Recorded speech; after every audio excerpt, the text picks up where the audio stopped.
महाराष्ट्र राज्याचे दिवंगत उपमुख्यमंत्री स्वर्गीय नामदार अजितदादा पवार यांच्या जयंतीनिमित्त जनसेवा सप्ताहाचं आयोजन करण्यात आलं आहे। कागल तालुका राष्ट्रवादी विद्यार्थी काँग्रेसच्या वतीने आज कागल येथील स्वर्गीय गणपतराव गाताडे बौद्धिक अक्षम विद्यालय येथील लहान मुलांना वारकरी पोशाख आणि खाऊ वाटप करण्यात आला। तर विद्यामंदिर बामणी येथील शाळेतील विद्यार्थ्यांना शैक्षणिक साहित्य वाटप करण्यात आलं। 24 जुलै रोजी स्वर्गीय अजितदादा पवार यांच्या कार्यावर आधारित निबंध स्पर्धा आणि पौष्टिक आहार वाटप कार्यक्रमाचं आयोजन गोरंबे येथे करण्यात आलं।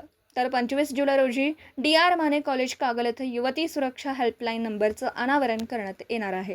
26 जुलै रोजी वाघजाई डोंगर गोरंबे येथे वृक्षारोपण आणि संगोपन कार्यक्रम राबवण्यात येणार आहे। या सर्व कार्यक्रमांचं आयोजन कागल तालुका राष्ट्रवादी विद्यार्थी काँग्रेसच्या वतीने करण्यात आलं। यावेळी सुमित पाटील, चिरायू संकपाळ, संकेत चितारी, धीरज पाटील, तेजस चौगुले, गौरव बोबाटे, शर्विल सामंत, रोहित पाटील, विनायक घाटे आदी पदाधिकारी उपस्थित होते।